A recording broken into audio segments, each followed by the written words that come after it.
नमस्कार दोस्तों, स्वागत है आप सभी लोगों का एक बार फिर से हमारे YouTube चैनल में।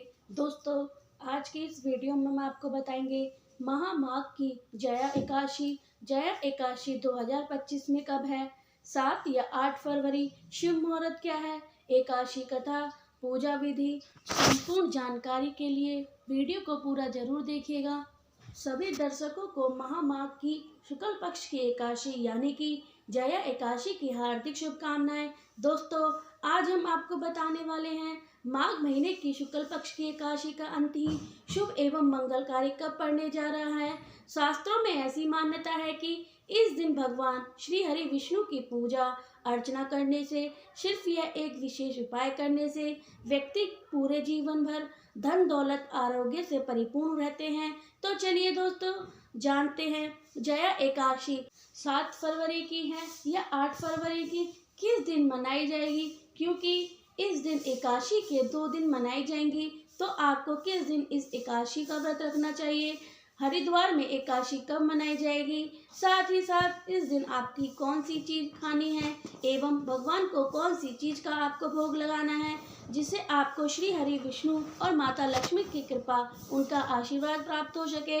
साथ यह भी जानेंगे कि एकादशी तिथि का पारण दिन कब किया जाएगा, एकादशी तिथि कथा एवं संपूर्ण जानकारी, पूजा विधि आपको इस वीडियो के माध्यम से प्रदान की जाएगी। लेकिन उससे पहले दोस्तों, आप कमेंट बॉक्स में जय श्री लक्ष्मी नारायण जरूर लिख दें, जिससे भगवान श्री हरि विष्णु और माता लक्ष्मी की असीम कृपा आपको एवं आपके पूरे परिवार को प्राप्त हो सके।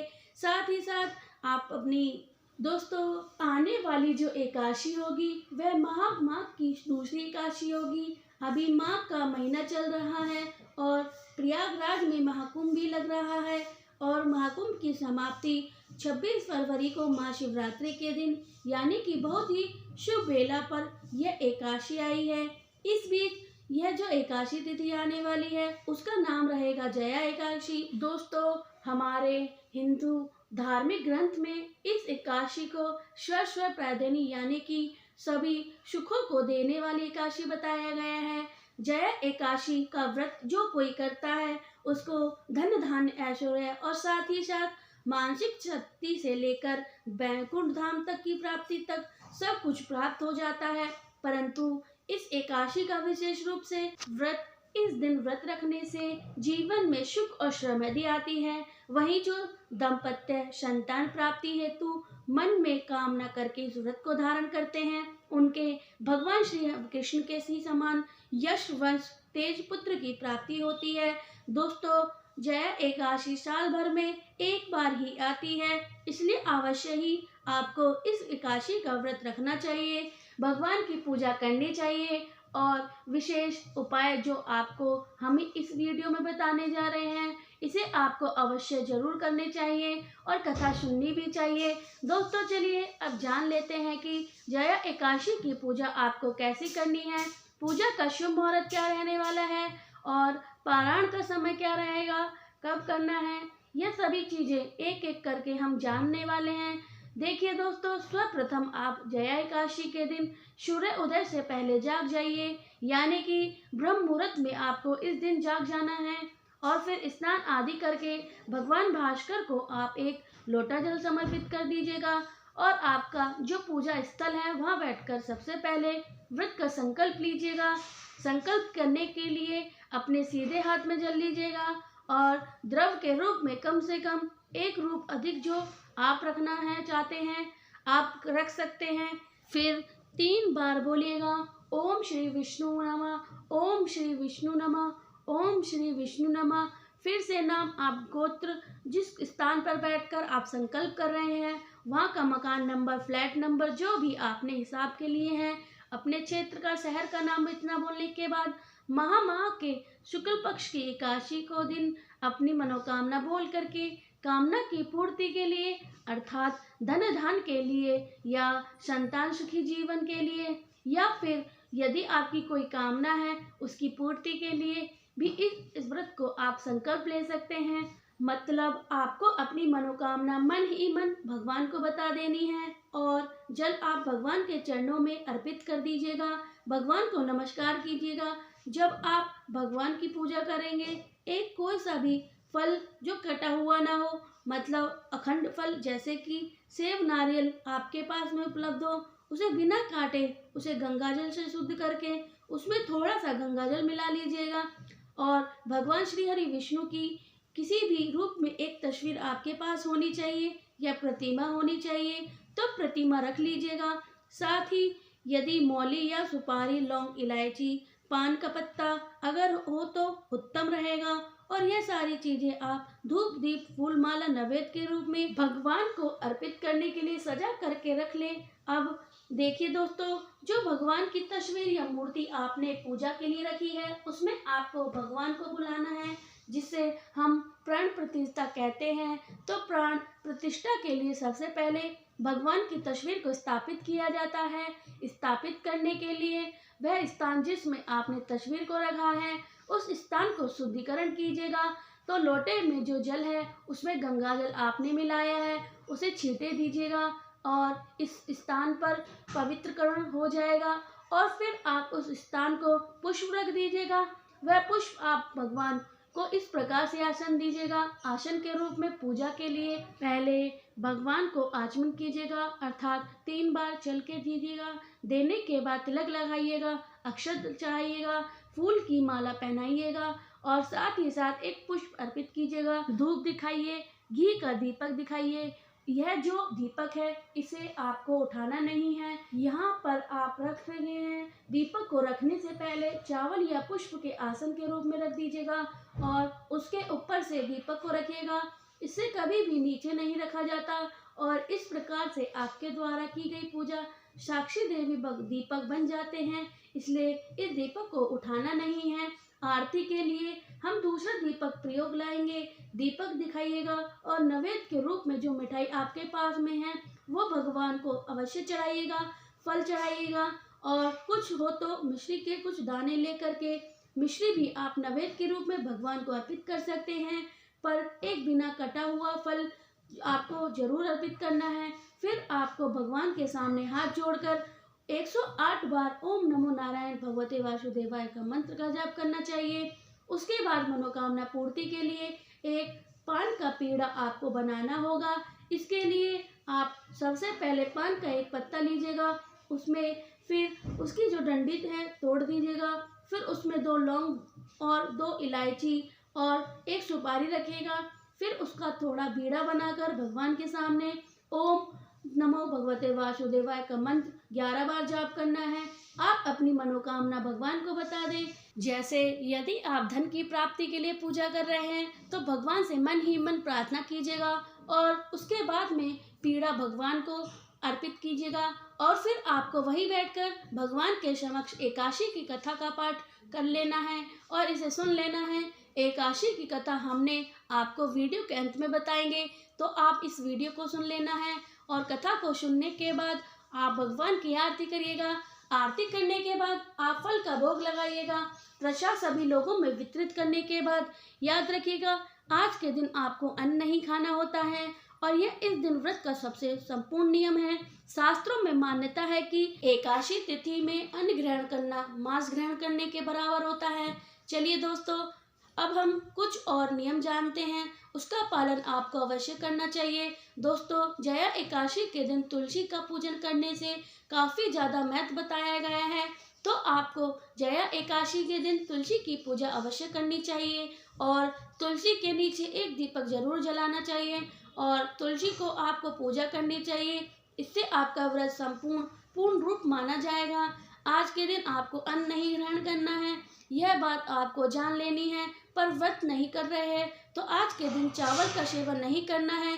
चावल वर्जित है तो व्रत उन्हें केवल फलाहार ही करना चाहिए। जैसे आप कूटू या सिंगाड़े से बनी कोई भी वस्तु खा सकते हैं, अर्थात हलवा बना सकते हैं और कई लोग खीर भी बना सकते हैं।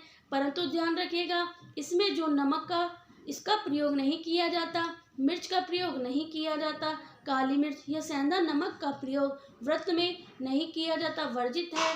और तामसिक पदार्थ जैसे मांस, मंदिरा जैसी चीज आपको इस व्रत के दौरान नहीं खानी चाहिए। आपको केवल आज के दिन सादा भोजन करना चाहिए मांसाहार और तामसिक पदार्थों से आपको बचना चाहिए। जो लोग व्रत रह रहे हैं उनका आप दिन भगवान श्री हरि विष्णु के चरणों में लगाते हुए व्यतीत करना चाहिए।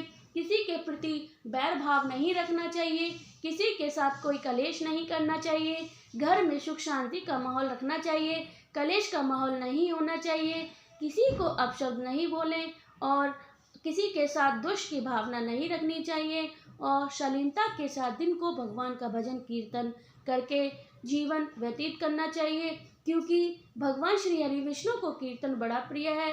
जो कीर्तन करते हैं भगवान उन पर कृपा बरसाते हैं। इसके साथ ही दोस्तों एकादशी विशेष ब्रह्मचर्य का पालन करना चाहिए। ब्रह्म आचर्य दशमी तिथि का अर्थात जब भी आप व्रत कर रहे हैं ब्रह्म आचरण आपको संकल्प अवश्य जरूर करें, पालन जरूर करें। और ब्रह्म आचरण का पालन तक होता है जब तक आप व्रत का पारण नहीं कर लेते। तो हम सभी एकादशी में बताने जा रहे हैं आपको यह नियम, जो आवश्यक है नियम, जो दंपत्य में शादीशुदा हैं उन सभी को इनका ध्यान रखना चाहिए कि आप ब्रह्मचर्य का पालन करते हुए इस व्रत को पूर्ण करें।